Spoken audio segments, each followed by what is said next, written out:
So I'm actually the last speaker, and I got this role because I was the only speaker willing to go after Larry Lessig and also to stand between you and drinks. But I promised to be very short.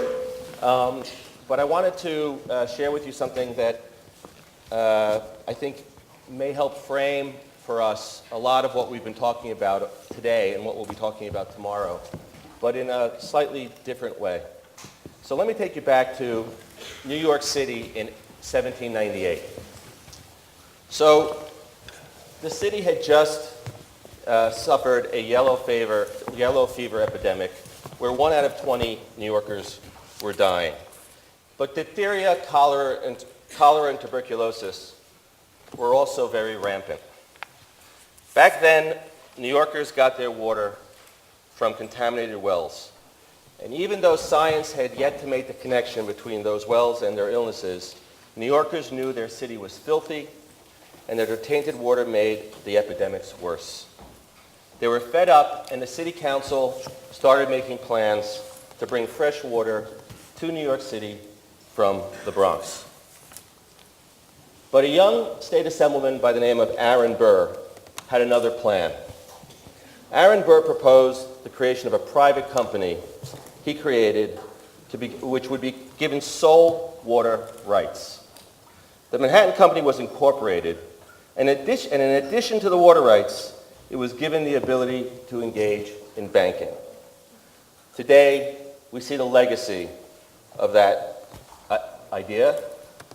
If you actually didn't know this, that is actually a cross-section of a water pipe, and it's actually the beginning of the Chase Manhattan Bank. And people who have lost their homes from the mortgage crisis may see this logo in a completely different way. But back to our story. As for bringing New York fresh water,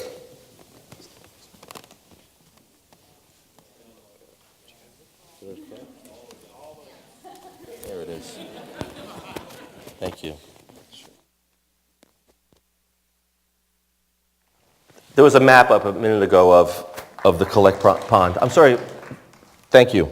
Of the Collect Pond, which is in today's Chinatown, a body described at the time as a shocking hole in a collection of all the leakings, scrapings, scourings, pissings, and shittings for a great distance around.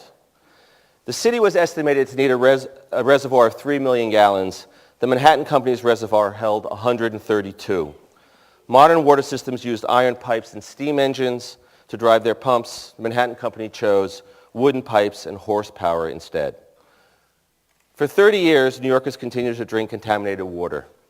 The rich could afford to build their own water tanks or to buy water brought into the city in jugs, but most New Yorkers continued to drink out of contaminated wells. And there was no shortage of complaints.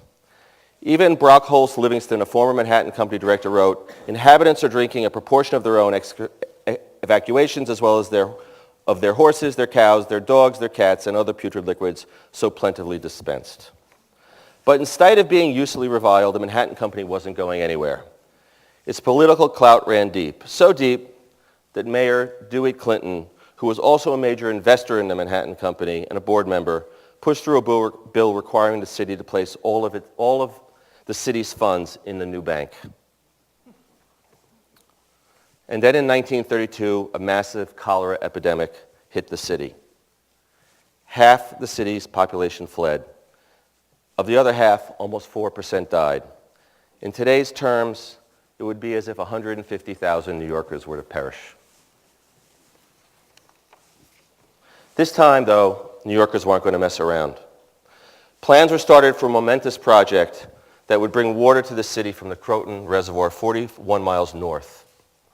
A fire in 1835 sealed the deal, sending New Yorkers to vote 17,300 to 5,900 to approve a public project that would bring the Croton water down to New York and through these huge tunnels. With 3,000 workers working on it, it was considered the most modern system in the world, and it was completed with a collection reservoir in Central Park. You can see even the Bethesda Fountain. And a distribution reservoir, which is actually, this is 42nd Street and 5th Avenue, the site of our New York City Public Library.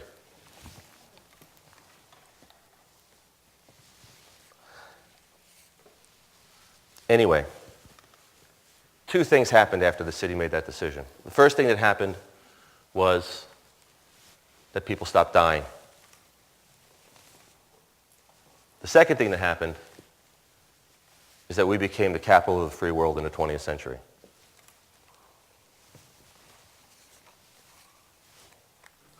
What I'd like to share with you is that I think what we're missing is vision. Our city's forefathers had the vision to take on the entrenched interests and to deliver a natural resource to our city to allow it to prosper. I could show you the same slides that Larry just showed you. My conservative friends will show you this one that says that America is really not doing so badly. In reality, we pay more per megabit per second at high speeds than anybody else in the world. And we do have a duopoly. You know why this happens, right? It makes sense. They can both go on vacation. They can both charge the same. And we know from Larry's presentation that we have lots of money going into the political system. But let me tell you a story in human terms. This is Michaela Rodriguez. She's a 16-year-old girl who lives in New York. She goes to a school called Art and Design. She is the product of a single-parent home, and she doesn't have broadband. In fact, she only gets to go online about 1 hour a week at her public school, and about 3 hours every 2 weeks at an organization called Camp Interactive, which takes her about 2 hours to get to from Queens to the Bronx, and 2 hours back, so that she can participate in the 21st century economy. And here's why everything that we're talking about is so important. She is the one who can be a route striker. She is the one who can design the Ushahidi maps of the future. She is the one who can be meshy. She is the one who can fulfill the vision of everything that Personal Democracy Forum stands for, what we've tried to share with you, and frankly, what you represent. Until we solve this problem, we are not going to have a successful 21st century version of this.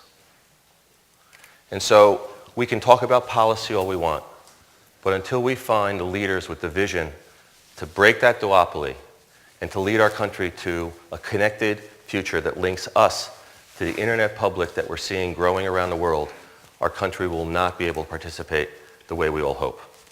Let's all have a drink. Thank you very much.